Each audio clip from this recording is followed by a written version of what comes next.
The absolute biggest danger of Temu is that you underestimate what they are capable of. That you don't realize what's happening. But this, what happened in China, can also happen here.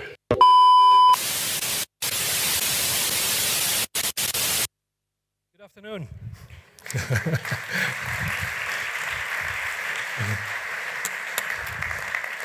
I thought I'd start where I left off last year for the people that saw me here last year. In China, there are what they call 4 little dragons that go overseas. And those 4 little dragons, you probably know them. They are the companies Alibaba, Shein, Pinduoduo, and ByteDance. Alibaba has many different platforms where they sell cross-border. Probably the most well-known is AliExpress. Shein has a Shein platform. Pinduoduo is Temu, the company behind Temu, which I discussed extensively last year. And then ByteDance, of course, we've heard a lot about it already now, is TikTok Shop, is behind TikTok Shop. Now, I specifically today want to do 3 things. I'm going to talk about Temu a bit more. I will discuss and give a reality check about TikTok Shop. And I will discuss the most important e-commerce trend in China, which is also my favorite trend.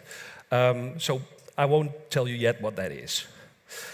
But let's start with Temu. So last year I ended by saying you can not have the danger of underestimating this company. And what I've seen in the last couple of weeks and months is that it does happen again, especially in relation to the tariffs and what is happening in the United States. There's a sort of a hooray atmosphere, like this is going to kill off Temu. And I want to discuss that it's a bit otherwise. I see it otherwise. But first, let's take one step back to last year, where I explained that Temu basically started with what they call the fully managed model. Fully managed because they do everything basically, and the merchant has to do very little.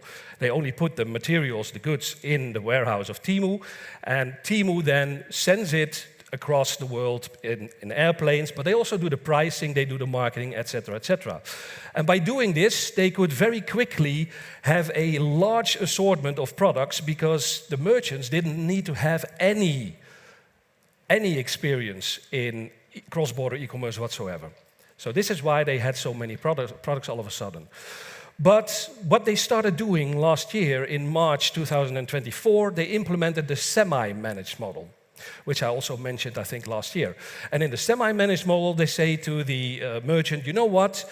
You ship it by boat, sea freight, to a foreign country, you put it in a warehouse there, and you also take care of the last mile delivery with a local courier. So this is something that they've been pushing since March last year. Why? Why are they pushing this? Well, for instance, because it lowers their own logistical costs. The logistical costs are now with the merchant. The merchant does get a higher margin, but this helps them to make their business model more profitable more quickly. The second thing is, instead of delivering in 10 to 14 days from a warehouse in the south of China, what they can now do is they can have delivery times of 2 to 3 days from those local warehouses.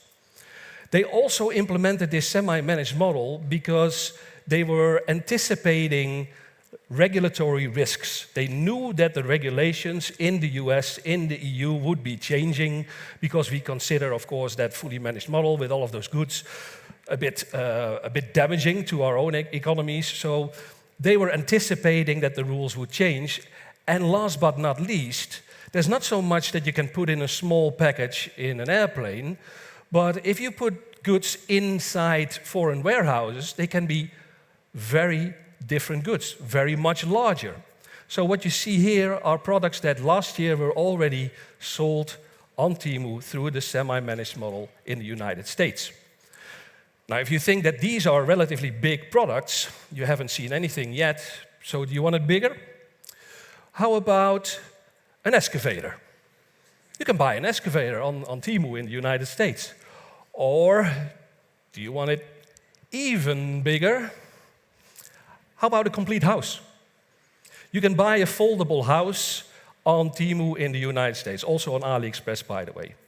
So this is something that they've been doing in the past year, in the past 12 to 15 months. But they found out after a while that there's quite a lot of merchants that don't want to take the risk of putting those goods in a foreign warehouse. You lock up a lot of capital, and what happens if you cannot sell it? So are you going to scrap it? Are you going to sell it below cost price? So a lot of merchants didn't want to do that. So what they said is, okay, what we'll do is we'll make a variation on the fully managed model, and we will ourselves send it by sea freight to those foreign warehouses, and we will still take care of the whole logistical chain. So they've made sort of a mix of the two options. What they want to do is by the end of the year, for all of the fully managed goods that they sell, they want to have about 60% through those forward warehouses, as they call them. So what we've seen with Temu is that after September 2022, when they launched in the United States, they already have like 6 different business models. So I discussed fully managed and forward warehouses. Semi-managed, they also now allow some merchants in China to send an order directly to the consumer without it even going through a Temu warehouse, a bit like drop shipping. They have local to local, and they have also in some markets launched third-party marketplaces, where basically Temu is becoming more and more like Amazon. So that's where it's headed.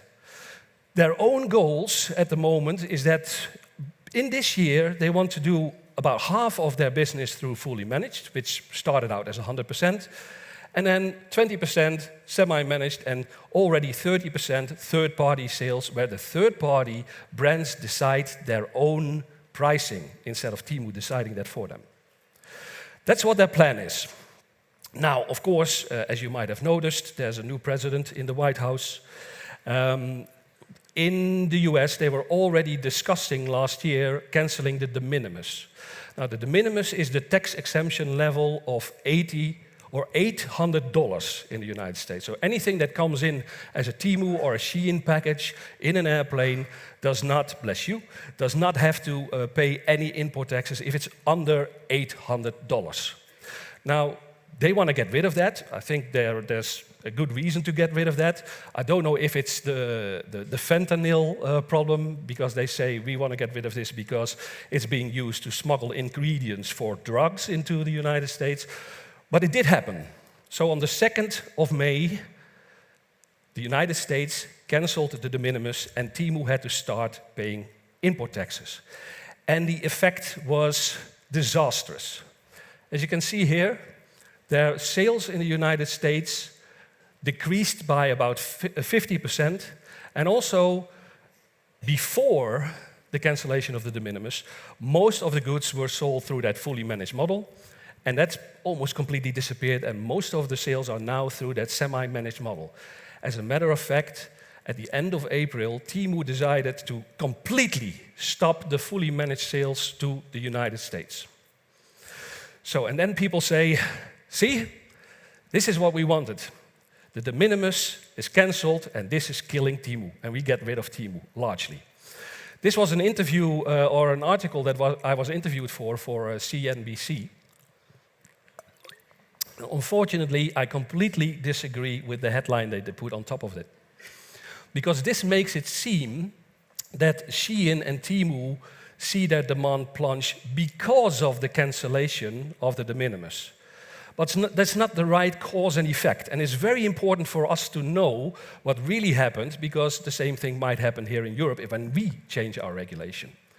So this is an example of a calculation before, maybe at the start of this year, the situation at the start of this year. The tariffs were relatively low, and that meant that a product that would be sold for $50 on Temu and the same product for $80 on Amazon, when they would have to start paying duties, that's only over the free on-board pricing.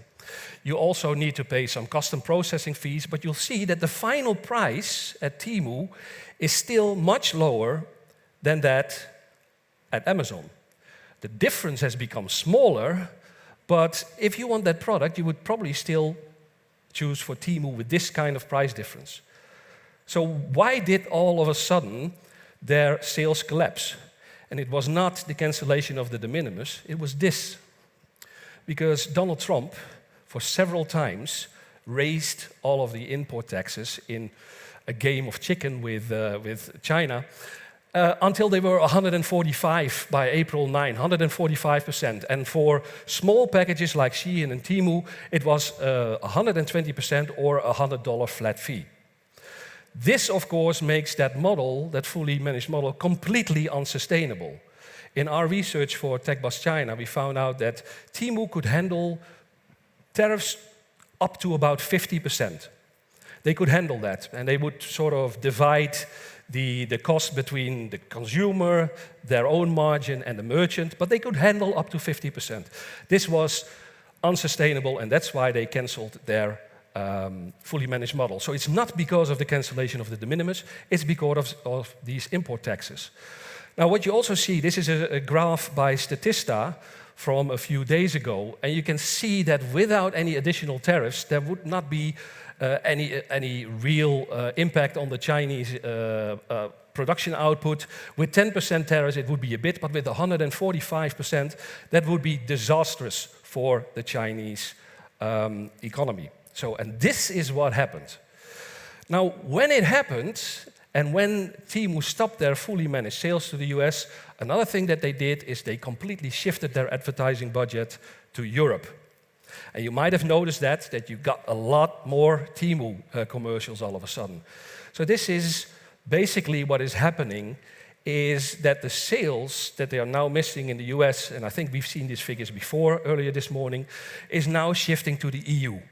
It is like a big balloon where if you push one side of the balloon, the air will simply go to the other side and the pressure on the other side will increase. That's what's been happening with all of a sudden the growth of Temu in Europe.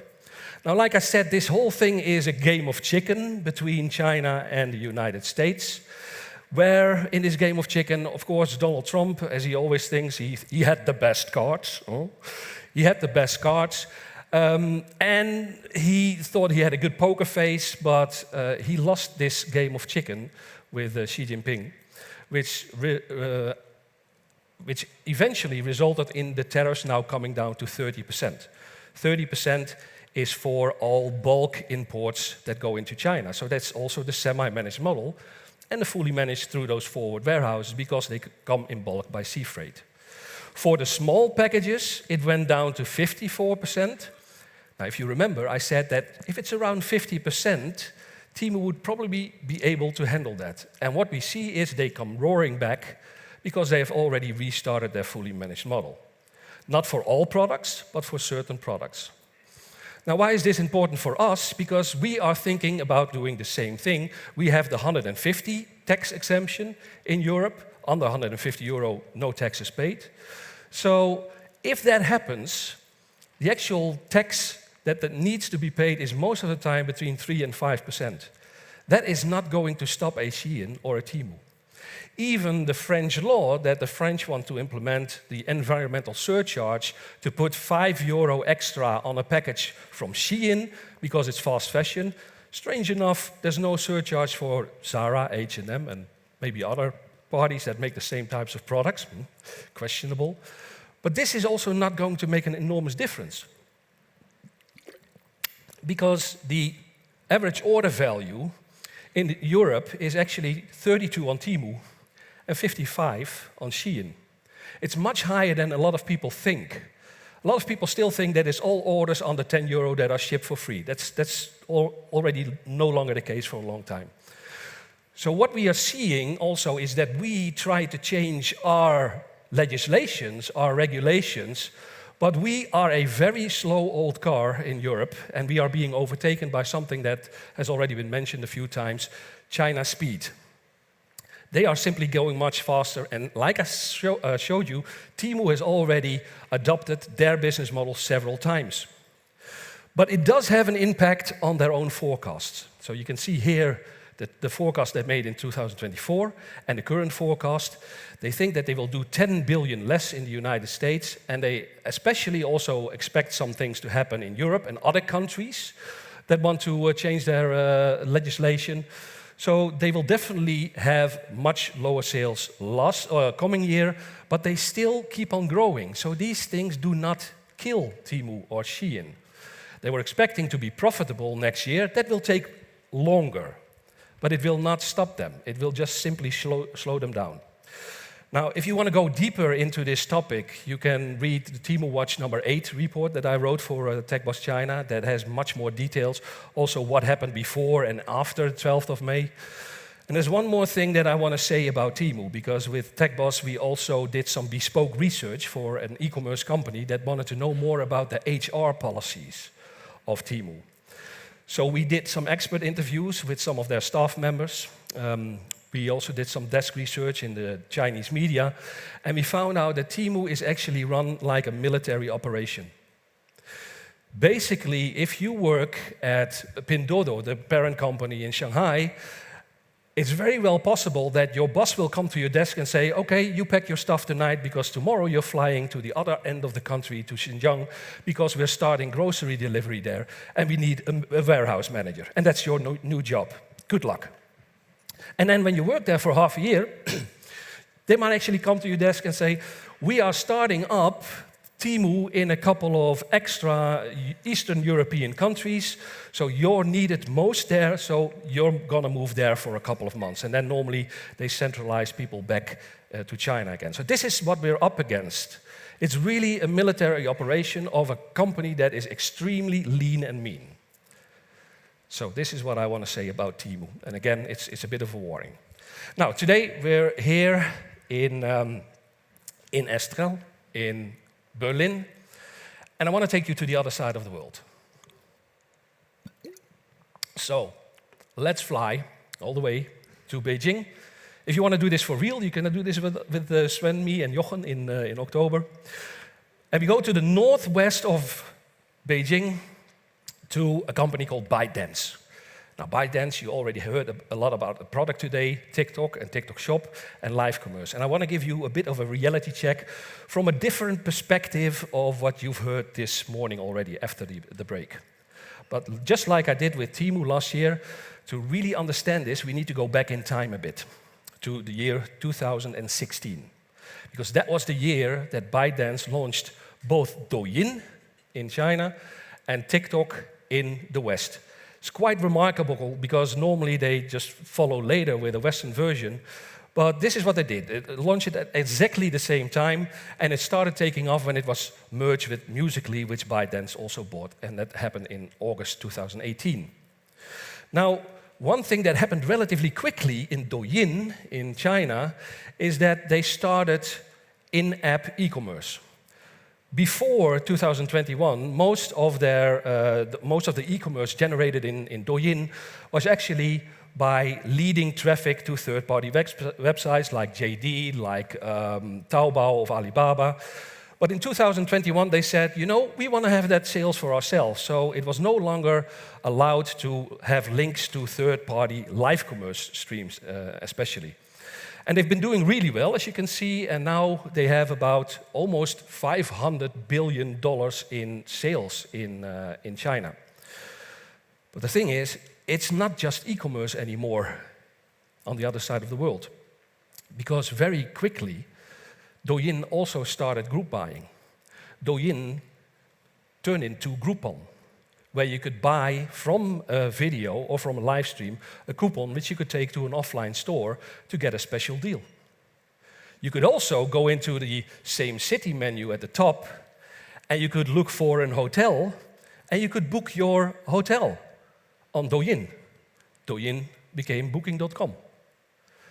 And a bit more recent, it became possible to also order your groceries online in Douyin. And you could have them delivered the next day with Douyin Supermarket, Douyin Xiaoshi, or even within an hour with instant retail. So this is the evolution of Douyin in China.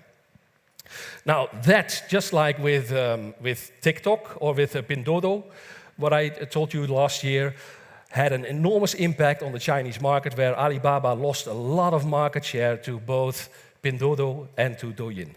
By the way, I'll have a QR code at the end where you can fill in your email address, and then tonight or tomorrow I will send you the handouts also, if you want them. So you might say, okay, so what, Ed? This is something that happens in China, has not a lot of influence on us, but of course, what happened is TikTok also arrived here in Europe, which was supposed to make a big bang. Now, I'm not going to talk a lot about why I think that certain things work in China while they don't work here in Europe. That's something that we also do during the tour.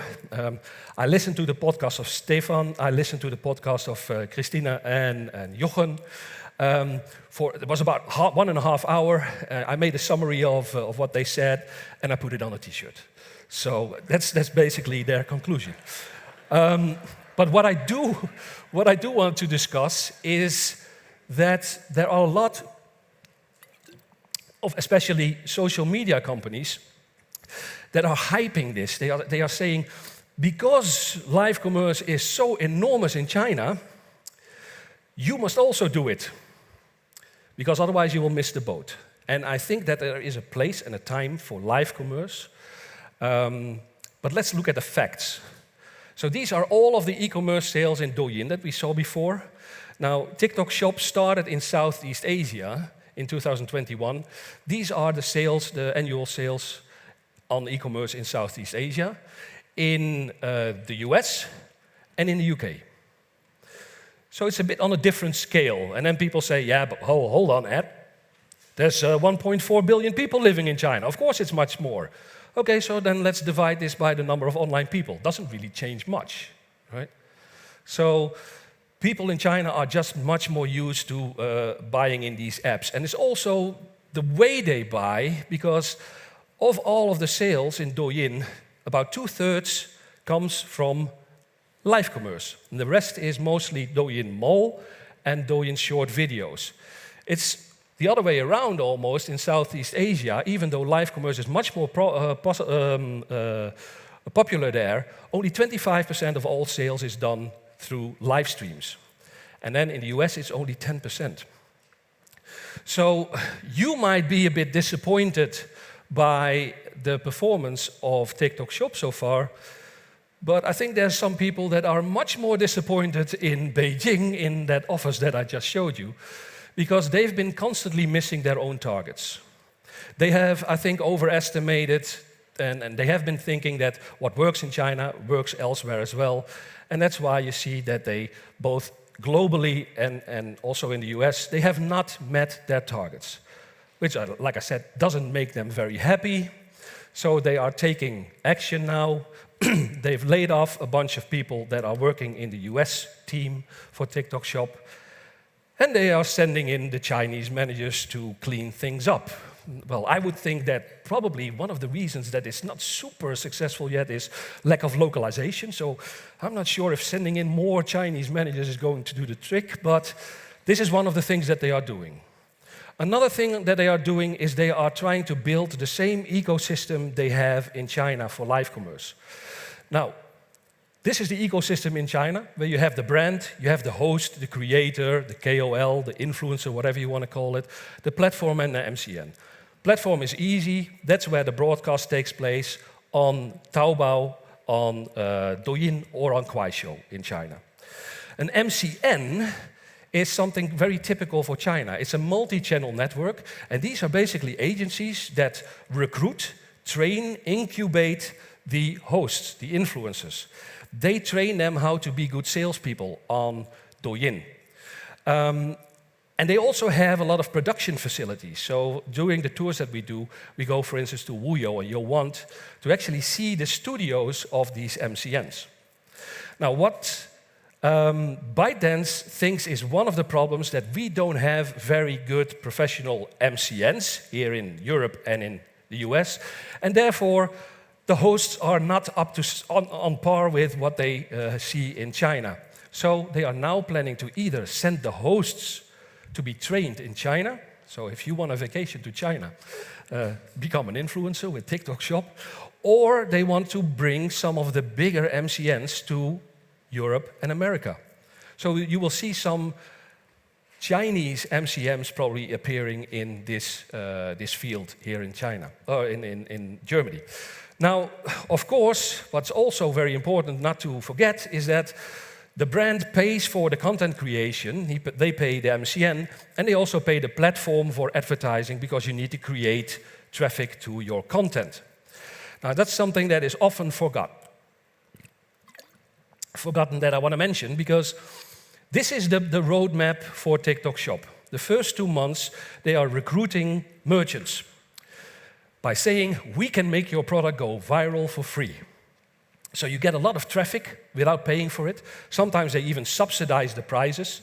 I personally really dislike that Lidl example, because if you saw what they were charging for that product, so if you give a product away almost for free and you give a lot of free traffic to that live stream, it's not so difficult to sell out within 18 minutes or whatever it was. So this is the first phase. The second phase is that they weed out those merchants that are not performing. They have certain targets for sales per 1,000 views or 10,000 views or whatever it is. And if you don't meet that, you don't get any free traffic anymore. So they will also lower the commissions, the discounts that they give for the consumer. So as a merchant, you will need to have a very good discount or deal yourself if you want to continue selling on TikTok. The next phase is they start subsidizing the creator. They can give them all kinds of incentives, and they also start pushing the merchants to not do their own productions anymore, but work with those professional hosts and MCNs. And then finally, and this is already happening now in the US, it's pay-to-play time.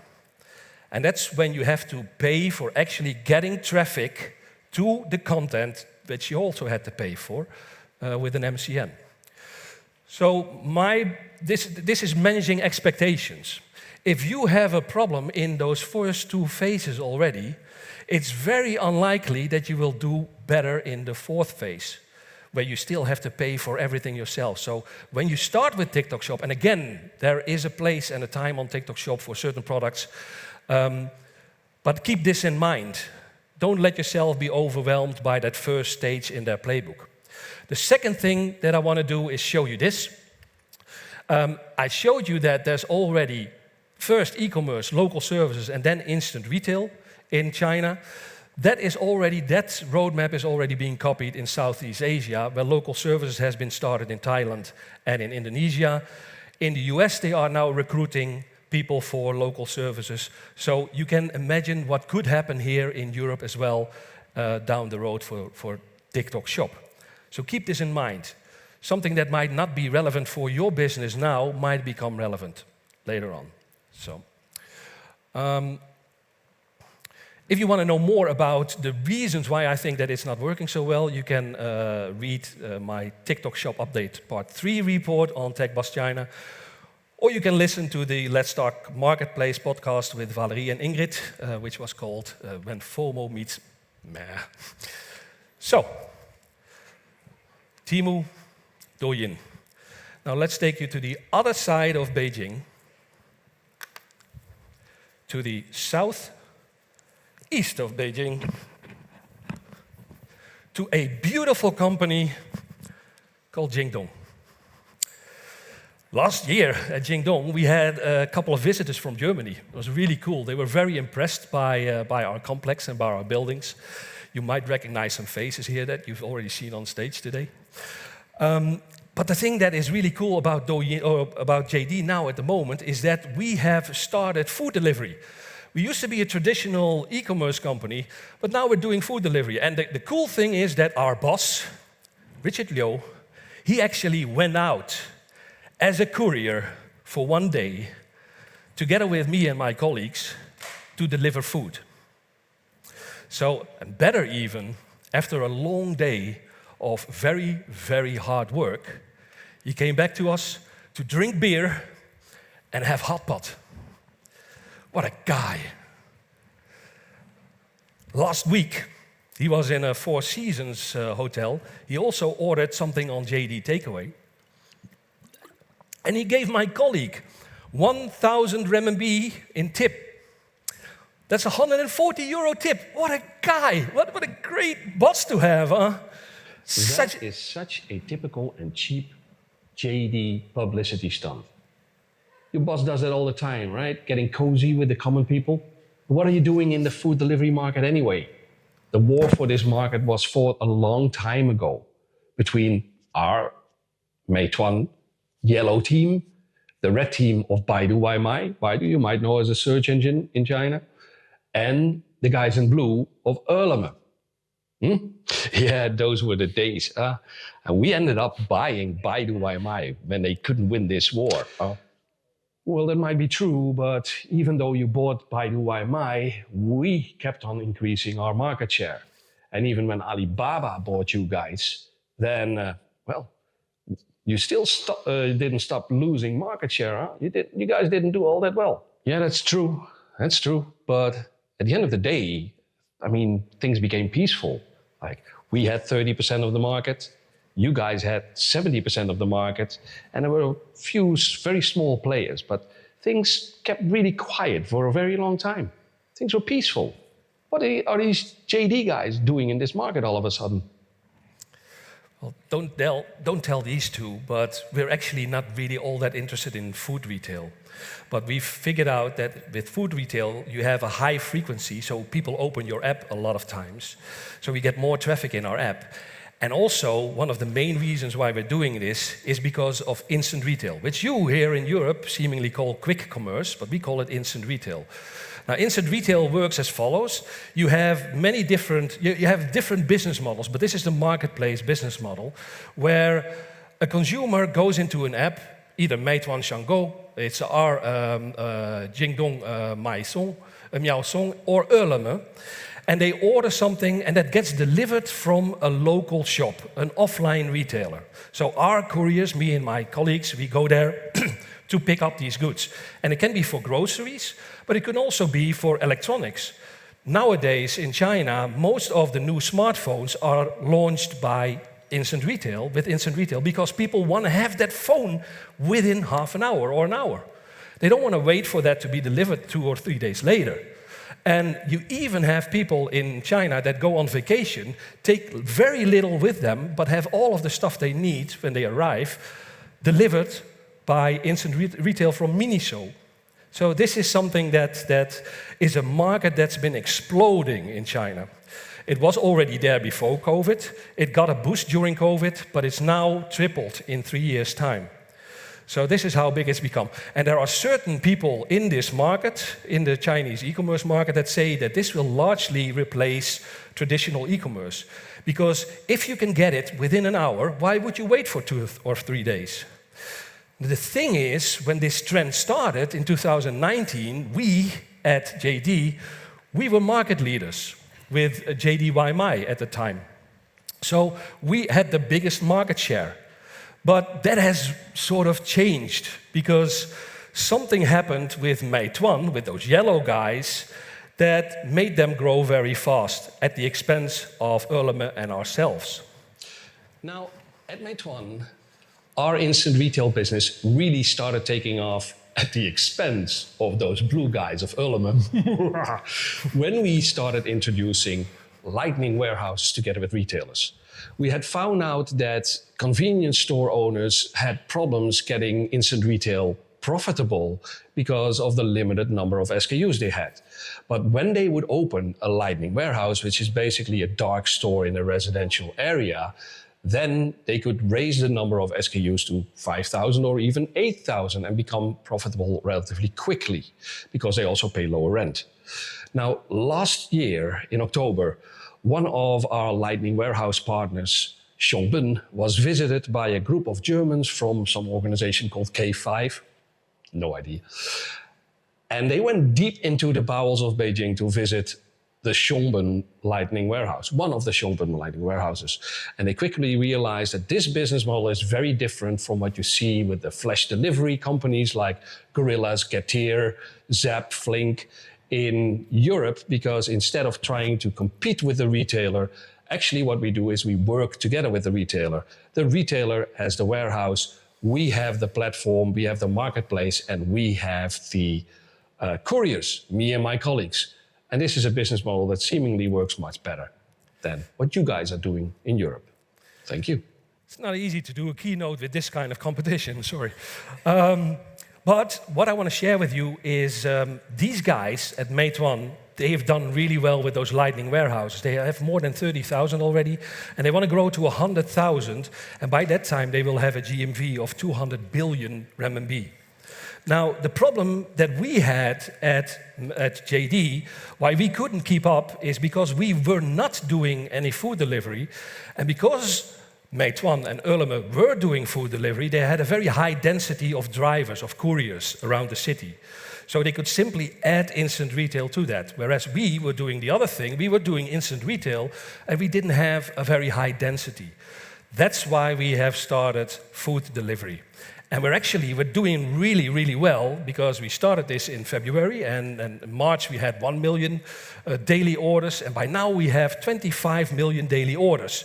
So we're doing great. Yeah, but we at Ele.me, we're also doing great because we teamed up with Alibaba's biggest marketplace, Taobao. And now people can order something on Taobao and then have it home delivered within an hour by instant retail. Instant gratification. And that way we've been able to increase our orders to 40 million a day. Now hold it right there, you sneaky bastards. You guys are juggling numbers, because those 25 million daily orders of JD and those 40 million daily orders by Ele.me contain a large number of coffee and milk tea deliveries. Now, JD has teamed up with Coty Coffee and is delivering coffee to consumers for as little as 25 euro cents. And about half of their daily orders are those types of coffee and milk tea deliveries. The same goes for Ele.me, although it's only about 25% of their orders. Now we at Meituan, we never had so many coffee and tea deliveries. So this rise in daily orders doesn't really hurt us at all. It does, however, hurt a lot of independent coffee stores, because when Coty lowered their prices, Luckin Coffee also had to lower their prices, and a new coffee sector price war began. And a lot of independent coffee stores cannot survive this business. So you are sort of juggling numbers, and you are making it seem like you're growing your business, but at the same time, you're killing off a whole sector. And you know what? Now you've announced that you're also going into the travel business with hotel bookings and stuff like that. Was killing off one sector not enough? You know, I've got the remote control. You know that? So this is, of course, a bit of fun to play with this subject, and you might again say, so what, Ed? This is happening in China. But like I said, like I started, we have seen the 4 little dragons that go overseas in e-commerce, and you have these in other sectors as well. So you will see them in EVs. You will see them in meal delivery, in instant retail. Because Meituan, which you just, the yellow guys, they have already started food delivery with Kita in the Middle East and in Brazil. And they've even started grocery delivery with Keymart in some of those same markets. Didi, the Chinese Uber, is already also active in Brazil with food delivery. So these companies are leaving China. Now, I was talking about some of those milk tea and coffee companies. They are also leaving China and going abroad. Luckin has just opened 2 stores in New York. So it's a matter of time since more and more Chinese companies, whatever business they are in, are coming to our markets. And that is the last thing that I basically want to share with you, that if you get your food delivered, it might not just be a Chinese company that it brings you your lunch, but is also coming for your lunch.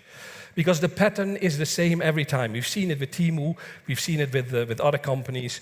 They become a domestic market leader, and they have such enormous reserves that they very quickly, because they have billions of customers, sometimes a billion of customers, if they are a very popular app like Meituan or Taobao or Pinduoduo, then when they internationalize, they use their reserves to buy market share, just like we've seen happening with Temu. And then after that, they will push out the local competition. This already happened in Hong Kong when Meituan launched Kita there. They have already become, in 1 year, market leader in Hong Kong. And it's a small market, but they know how to do this. So my final message for you is, are you ready for this type of competition? Are our legislators ready for these types of strategies, these types of approaches that will come to our market? So it's good that you all are here and are listening to my keynote, but you need to do more. You need to do much more. So in China, there is a man that they call in China Su Wen. Su Wen once said, 行走的人看起来就像尤塞恩·博尔特。 very wise words. I've translated it for you. Don't laugh. Wenn alles stilsteht, sieht der geht aus wie Usain Bolt. That last two bits were the easy. So he basically says, don't stand still and keep on learning about this. And another thing that he said, there was another thing that he said, but first, this Su Wen, this very wise man that they call Su Wen in China, you might actually know him. He might be slightly familiar.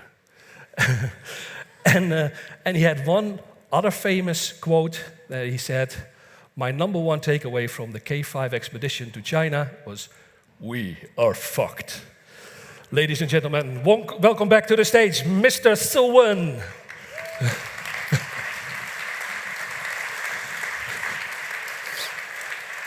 Ed. Okay, I didn't know what was coming. Thank you so much. Maybe I should work on my language. Well, basically, I think, you've covered so much, and I knew we had our prep talk, and I mean, everybody now, I think, feels informed. I mean, when you look at, all the research you're doing and the people you talk to, it's like, and you covered so many issues and topics and strategies and numbers, but why, if you can read it, why would you actually recommend to go to China? What's the number one thing? Well, I think that what you also saw with the group last year, it's one thing is that they changed the way they view China. We normally, at the end of the tour, we have a tea session, and a lot of people had a very different perception by the end of the week than by the beginning of the week. On the one hand, about life in China, but also about how fast things go, but at the same time also how inefficient certain things are at the same time, because you're in a high-speed train, but there's also things that go wrong during the day. So I think that you need to better understand the country, and then, because of all of the information that we, of course, share during the program, you also get to better understand what we are up against, these players that come to our market. Yeah, so I totally relate to that. And maybe like the regie can pull up the slide we have for the next tour. And you are here today and tomorrow, and we have a little, like, if anybody is interested to dive into this, we're gonna meet up in like a couple of minutes at the K5 sales point right outside the stage here. Actually, and we have group members from last year, they are joining us. So actually, for my personal recommendation is like, give it a try, because I feel like, because my biggest key takeaway is not we are fucked, but my biggest key takeaway is like, if you have the feet on the ground, you really understand where it's coming from and what it's coming at us. And also you start developing countermeasures and counter strategies, or maybe incorporate certain of these learnings into your own business or lifestyle. So I really highly recommend. I think we already have 50% sold, and we started last year with 0. Now we're a bit ahead, so we're growing. And I really would like to see some of you joining us in October, on October 12th. And so let's meet outside, enjoy the break, and then we see each other back here at 2:30, I think. Thank you.